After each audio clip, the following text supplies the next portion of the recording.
All right, welcome fellow champions of Azeroth. It is time to dive into the latest World of Warcraft news, and that brings us the return of Nighthold in Legion Remix, the big part 2 of Season 3, that power surge we've been wanting this whole time, and some fresh Midnight Alpha content. So let's get into it. We're going to come out of the gate swinging with Legion Remix. So now you can revisit the Nightfallen story through the Insurrection campaign, jump right back into Return of Karazhan, that mega dungeon that we've seen in Mythic Plus prior, and if you were there for OG Legion, you got to run that. And then we get to take on the epic and nearest and dearest to me, the Nighthold raid, and go in there and beat down Gul'dan and show him again how it's done. Turbo Boost Part 2 has arrived. That is now in this. You get Mythic Plus and Mana Forge Omega drop rates have been increased just a wee bit if you were needing anything else. Valor Stones are now Warband tradable, so get out there. There was a small tax in there, if I do recall. I did see there was small, you do lose some on transfer, which isn't really bad if you're just looking to gear up a alt and your main has so many that they don't know what to do with. And yeah, that's just gonna make gearing much smoother and just a better process all around. Now I'm gonna quote this because Dornagal's got new visitors. You get Fixer Sokir and Fixer Sotho, offering up that powerful weapon and trinket you may be missing out on this whole season. But Puzzling Cartel chips have arrived, guys. It is 9 per character, 3 per item, and you do have to have completed the raid on that specific track to get hero or mythic, or that mythic plus dungeon. So definitely something to get out there and do if you're missing that little piece. I personally am not missing too much, but I will get those Puzzling Cartel chips just for the fun of it. And from what I understand, that the looking for raid does not work towards the increase of those chips. So got to get there, run at least normal, heroic, or mythic if you can. And while you're there, you get the void splinters as well to fuel your catalyst and help things out there get a little bit better for you. Midnight Alpha Phase 4 has just shown up, guys.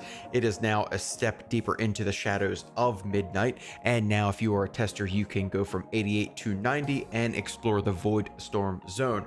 So if you've been doing it, please get out there, do your part, help this game be better for all players and yourself, of course, but we all look forward to your help if you are a Midnight Alpha person. This section, Phase 4, brings in 2 new delves, that is Sunkiller Sanctum and Shadowguard Point, and we get 3 dungeons in there as well that people get to start testing and trying: Nexus Point Xenos, Void Scar Arena, and a revamped Magister's Terrace. So definitely something to try. Hopefully those dungeons are great. They sound awesome.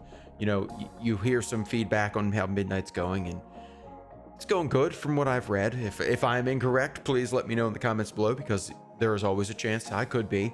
And if you are a PvP fan, you get to play on Slayer's Rise now, which is good luck, have fun. Not a PvPer. Hopefully, you know, you have some fun doing that. And with all this right now, you get to test the Apex talents for even more build variety. So get out there, try them. I know I read a long list of changes that came on Survival Hunter. Talents been replaced and yada yada yada. So all things good coming out of the Midnight Alpha. 'Tis my favorite time of year. It's the MDI, guys. You know, I've talked about it every time it's around. I do watch it, whether it is a day or 2 later, if I can be off that weekend, which I will be next weekend. That's the 31st, the 1st and 2nd, but it has kicked off on the 24th, 5th, and 6th. That is with Group A. Next weekend, like I said, I'm looking forward to. That is Group B. Hope to watch it live. Then we go to C, which is November 7th, 8th, and 9th. And Global Finals, after all the winners are out through the group challenges, on November 21st, 2nd, and 23rd.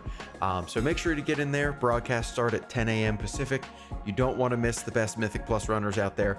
I enjoy it. And then when you get into continuing on your Season 3 push, you get to run the MDI routes because everybody thinks they can do it. So I like to always, you know, join those groups and hope for the best, and, you know, I don't make it fall apart. Because I watch the routes, I watch it live. It's just the group might not be as good as those MDI runners. So definitely get out there and watch it. Give that support to the esport of Warcraft. Here's a touchy subject for myself and everybody. It's the combat system revamp. Blizzard is reworking combat experience in Midnight expansion, trying to make gameplay a little more intuitive, cleaner, and less reliant on add-ons, because you know they will be gone. Weak auras will be gone. DVM will be gone, the wigs, all that kind of stuff. So we're just gonna have to try to learn a little bit better. I'm not ready yet, or I could do that now currently, just erase everything and hope use their current systems. Not there yet, guys, not there. But it is good to know that they are working close with add-on creators and the community in which we are all a part of to make sure that they are trying to get it best for us, because they got to bridge that gap a little bit better than they anticipate, I'm sure, because you're going to lose a lot of people. But if you do tune down the combat to where it's not necessary for all the add-ons, then I'm a happy boy. But we'll see what they come up with. I have faith. If you have lost faith in Blizzard, please put it in the comments and try to drive my positivity for them into the ground. And a fun little thing on the side to kind of hit the end of this video, Blizzard's celebrating its 15th annual art contests for students and university people. You can submit original artwork or animation inspired by what we know and love in World of Warcraft by February 1st of next year, and you get a list of cool prizes. So if you're able to, that means if you're a college or university student, please get out there and do it. The prizes look neat. If I could, I would. I neither one of those two things or have artistic ability, so I will live vicariously through anyone who enters it. So if you want full details, go to the contest page on Blizzard and have some fun out there, and hopefully we'll get some new artists for Blizzard and keep moving along and support this game that we all love. And that is the latest from Azeroth, guys. Between that Legion remix twist up with Nighthold, Turbo Boost, and the Cartel chips are back, and that just means we're at the end of the season, and Midnight Alpha is progressing, so definitely nothing short of being hype there. If you enjoyed this update, hit that like button, subscribe for more Warcraft news, and I will see you on my next video. See ya.